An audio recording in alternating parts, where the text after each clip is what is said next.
the Locked On Podcast Network, your team every day. You are Locked On Cowboys, your daily Dallas Cowboys podcast. Part of the Locked On Podcast Network, your team every day. Locked on Cowboys. Locked on Cowboys. Welcome back to the Locked On Cowboys podcast, part of the Locked On Podcast Network. Thank you for tuning in. I am your host, Marcus Mosher. You can follow me on Twitter at Marcus_Mosher. Joining me today, as always, is Landon McCool. You can follow him on Twitter at McCoolBCB. You can also listen to him on the Best Coast Boys podcast. Landon, it is draft day. How are you doing, buddy? I'm ready to open presents. You know, it's that time. We've waited. You know, somebody brought this up, and I guess I had forgotten this, but this, you know, we had no combine this year. They moved the draft back a week. This has been the longest, you know, period of speculation with draft that I think we've ever had. It definitely feels like this is the longest wait we've ever had for the draft. So I'm so excited. I cannot wait for when we start picking people here in about 7 hours, I guess, from recording this. Yeah. Well, the other thing is, Landon, we've been doing draft stuff since October, really, right? That's true. Back down, we were starting to watch players and all that kind of stuff. So it really feels like it's been kind of a long process. We're going to get into just some of the rumors that are going on today, which are absolutely wild. We're going to give our predictions on the picks. But just a couple housekeeping things to tie up before we get started. First and foremost, you and I are going to record a show, I believe, late tonight after the first round is over. We'll talk about who the Cowboys picked or maybe didn't pick. We'll talk about what they did at the end of the first round if they trade up, or who's available in the second round that the Cowboys may be targeting. So make sure you guys are on the lookout for that. I know some of these podcasting platforms have had some problems lately. So if you can't find the show, please go to YouTube. I promise it'll be up there shortly after the draft. Second thing, Landon, I need to know, how are you watching the draft tonight? What's the broadcast feed you're watching? What's the traditional setup that you have in your house? You know, here's the thing. I know that everyone thinks that because we do a podcast on the Cowboys that, and Marcus does. Let me be clear. Marcus has probably got some incredible setup to watch the draft. Mine is going to be I will be trapped in this bedroom by myself while the rest of my family is enjoying the rest of the house, and I will be yelling and screaming. I'll have a TV, I'll have a laptop, I'll have another computer with a monitor, so I'll have lots of screens to look at. But it certainly isn't going to be glamorous. I'm not like, you know, sitting in a reclining chair. I'll probably be sitting on the edge of this bed, jumping up and down and you know, screaming a lot and you know, people calling the police on me probably. You guys, a lot of you guys have seen my setup. I got a couple TVs ready to go. I've got a actual big board that's in my house with all the names that we can cross off. I've got a consensus board, Landon. We're taking like 50 of the best draft analysts out there. We've made a consensus board that we check off. It's like a 8 feet by 10 feet thing that we have in my living room. So it's pretty cool. But ESPN is the broadcast, just because I freaking love Mel Kiper. Yeah. I just can't stop. You probably have seen me over the last couple of months just putting Mel Kiper draft clips up there because I love it. I love the music, man. I mean, it's just the music, our childhood, you know. And I'll tell you what, like the thing I do is, and I'm the same way as you. I'll have ESPN on with the sound, and then I'll have the NFL Network on, you know, with the other channel with the sound off. But yeah, I think who was it yesterday? Was it Galco or somebody who tweeted out the do do do do do do do do? And the pick is in. The pick is in sound. I was trying to download it so I could make it my ringtone. So we'll see. We'll see if I can accomplish that. I am so freaking excited. The first thing I did, Landon, this morning, poured a big cup of coffee, sat down and watched draft day. It's an annual tradition. So. Oh man, I got to check that out. I forgot. Yeah, I got to watch it. Yeah, you got to hurry up and watch it. So let's get to some rumors. We'll start with some potential stuff inside the top 10. And I'll let you take this wherever you want. It sounds like Trey Lance is starting to become the favorite in the betting markets to be the number 3 pick. It sounds like the Saints are potentially trying to trade up inside the top 10 from number 28. And it does appear that the Eagles have some interest in jumping Dallas. So of those 3 rumors, where do you want to start? Let's start with the newest one, the Saints jumping into the top 10, and it's funny because we aren't very. I mean, well, I guess we are. Jeez, I'm old. What are we? Decade removed from Atlanta trading up into the top 5 to get Julio Jones. This is like a similar type jump. It's a very, very huge jump up the first round, which is going to be pricey. So when the rumors started coming out this morning, I was certainly shocked. I guess I'm not shocked because we've seen New Orleans do something like this as well. I mean, not quite as vast, but I think they moved up really high for Marcus Davenport to take him, and I know we were all really shocked when that happened as well. So I guess it's not surprising that New Orleans would do something like this. I think what's surprising is that we're hearing that it's not for a quarterback, which again they did this for Davenport last time. Are they doing it for another pass rusher? I don't think so. Doubt it. I would doubt it. And again, if it's not a pass rusher and it's not a quarterback, what are your thoughts? Who do you think they're coming up for? Well, I don't think it's an offensive tackle either because they're set there. They've got Teron Armstead. They've got Ryan Ramczyk. So a receiver, right? Like Michael Thomas is a very, very highly paid receiver, but they need some speed on that offense. So is a Jalen Waddle something that they're maybe interested in? They did lose Emmanuel Sanders this offseason. What about Kyle Pitts? Like if there's a situation, maybe they're preparing if Kyle Pitts gets outside the top 5 picks, maybe that's somebody they're interested in. But I know cornerback is what a lot of people are talking about, and I know Marshawn Lattimore, but he's got some legal issues going on, I believe. So maybe, but again, to go from 28 to let's say 9, that's crazy. For a corner? For a corner, that's a lot.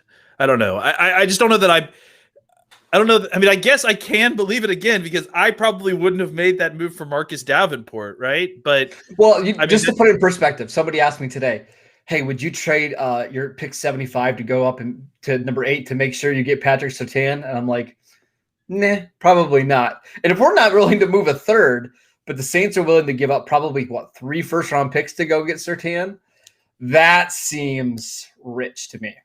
Well, but I mean, I think the difference too. I mean, again, not to speak out of both sides of my mouth, but I think that the other difference too is that the way those teams build their teams differently, right? Sure, the Saints take a ton of risks. They kick all their money into the future.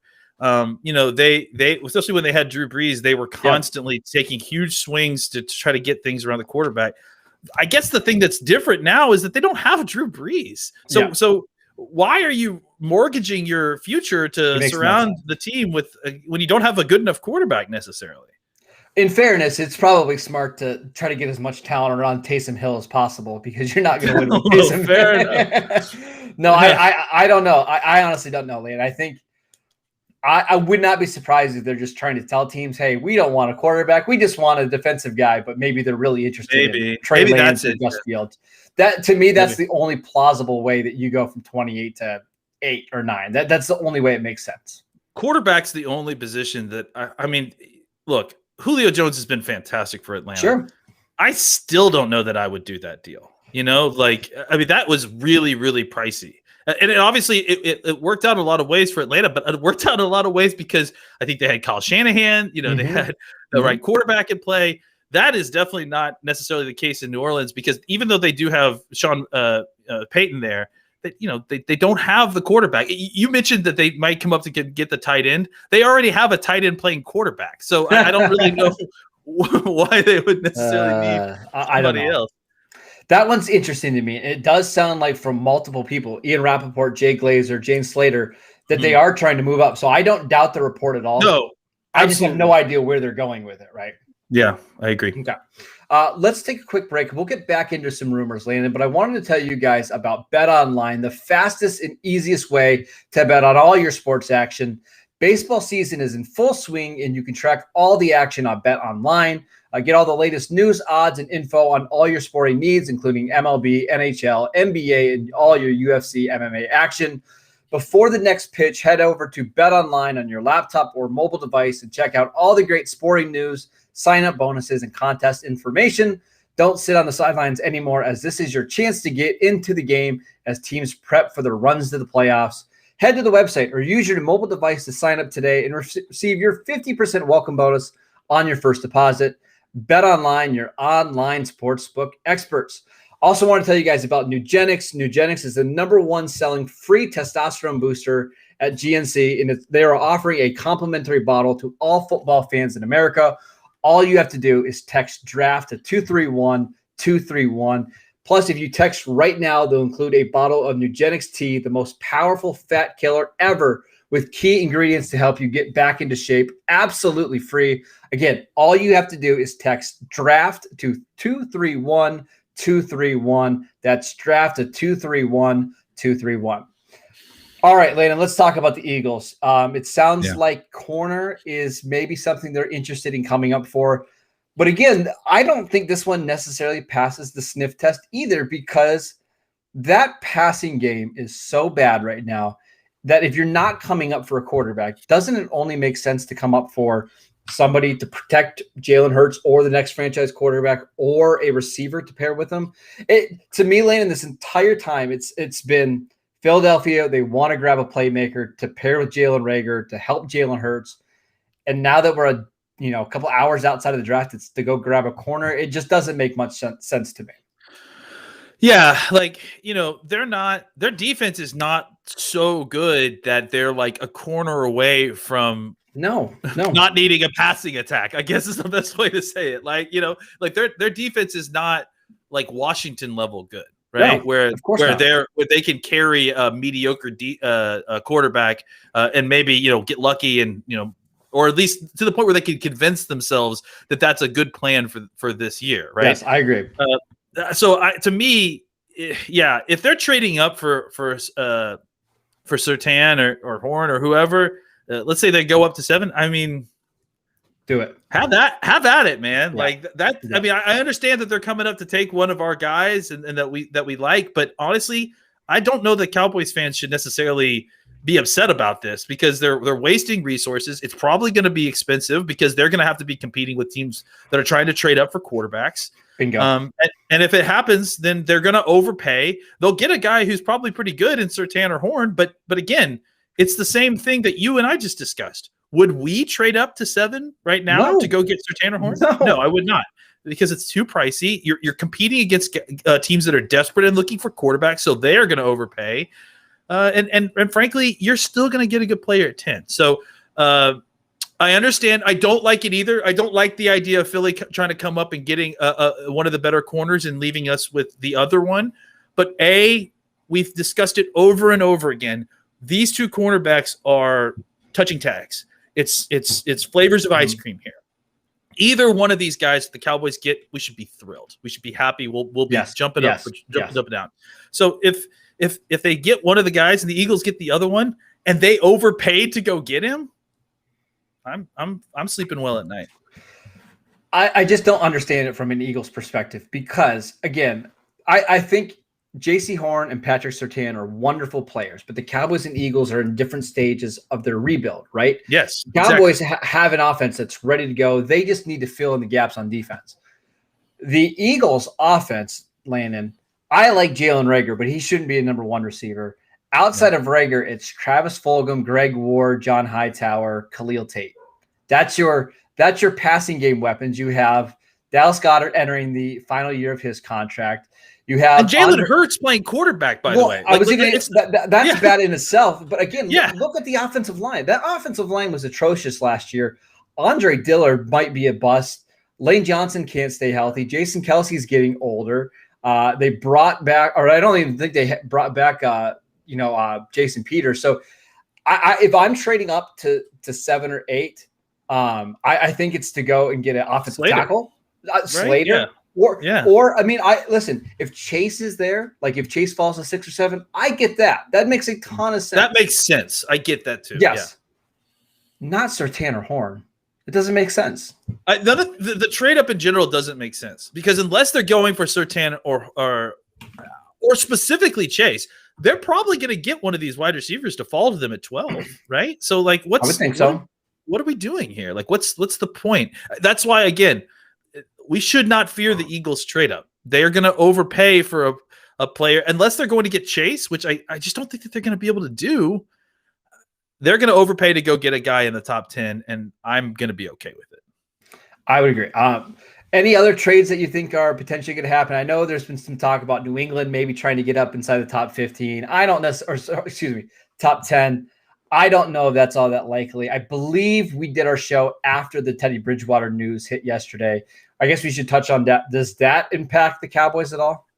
I don't think it does. Like, I mean, I guess I could see how some people think it might, but the Bridgewater deal was so little money. I think, Denver's going to end up paying him like what, $7 million or something, because they ended up splitting his deal.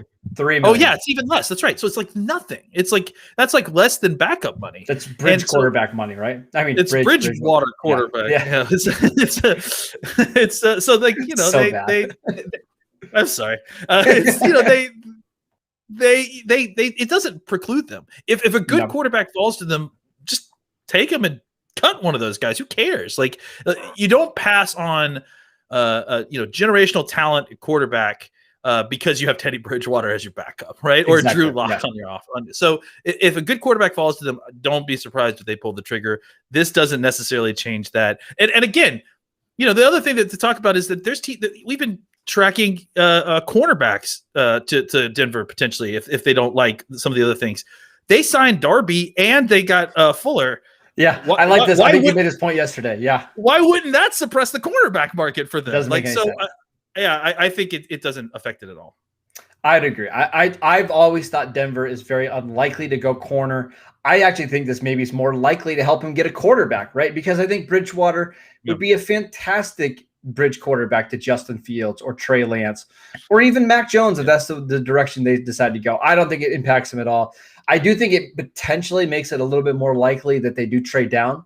And I guess I could see potentially Denver and New England swapping picks. But again, I don't know if Denver wants to trade with New England given their history. So it should be fascinating to see how all that plays out. The New England thing, like, it just feels like they're chumming everybody like from 5 on, right? No, not 5, but 6, 7, 8, 9, 10. Like, it feels like they had conversations with everybody just to see what it would take. I don't know if it necessarily is going to come to fruition. I would agree.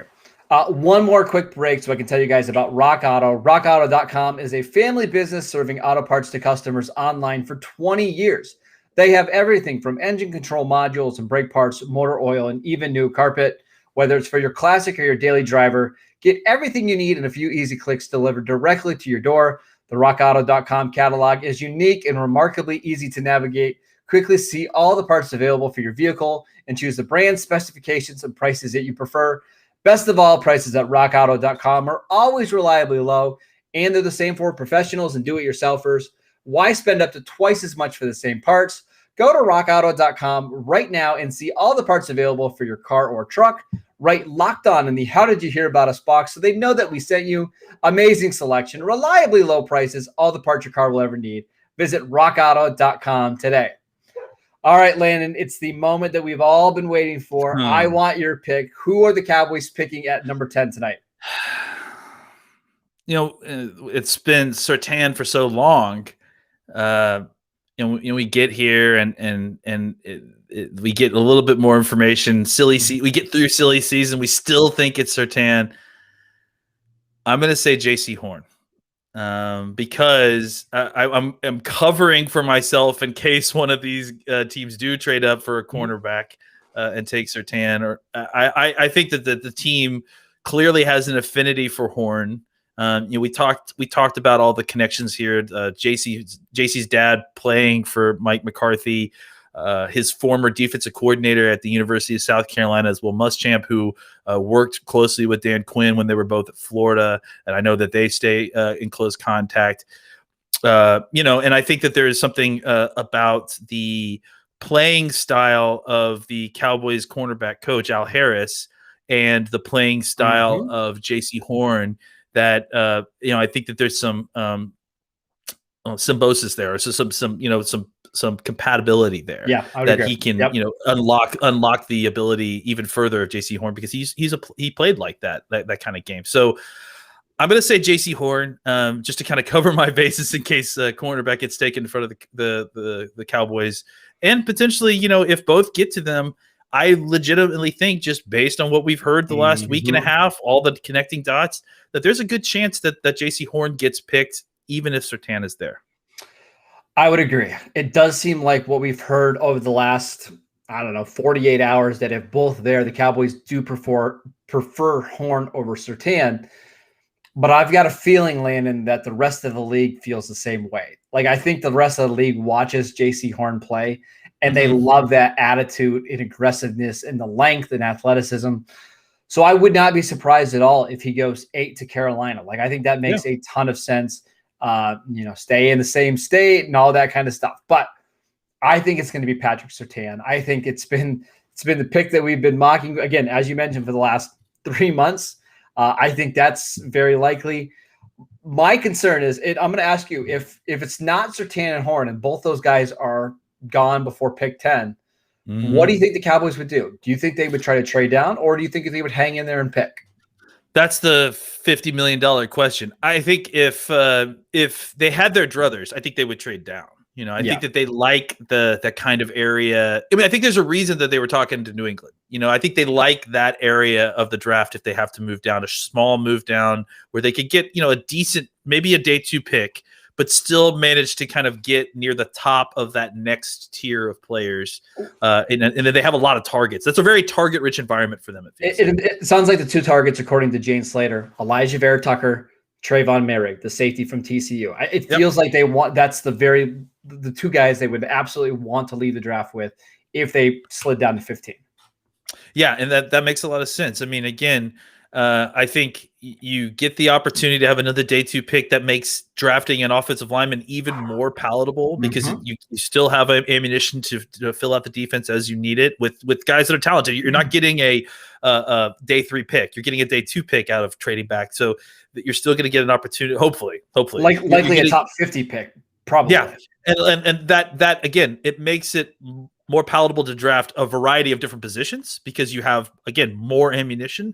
So I think you go to 15 or wherever the trade back area is, and you feel comfortable that your board suddenly opens up wide. You don't need to worry about as much need because you have plenty of picks to kind of make a more value pick at a position of need later in the draft. So guys like Vera Tucker open it up. Morig, I mean, again, Morig is at a position that you kind of do need.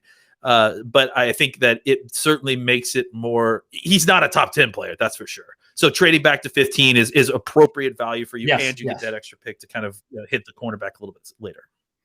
I'm excited, buddy. It's going to be. I'm excited and nervous at the same time. I just had dreams last night of the Cowboys drafting like Micah Parsons or Kwity Paye at 10, and it made for a rough night of sleep. I will tell you that much.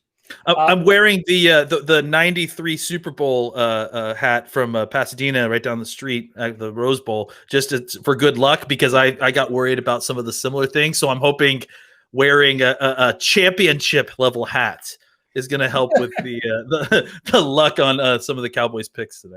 Yeah. So good luck to the Cowboys. Good luck to everybody. Enjoy the draft. Again, we'll be back late Thursday night, Friday morning. Yep. You'll see a YouTube video from us. Hopefully being very, very, very happy about who the Cowboys picked. We'll have a recap show, I believe Sunday or Monday it'll be out. So make sure you guys are tuning in to all that. You can follow Landon at McCool BCB. I'm at Marcus _Mosher.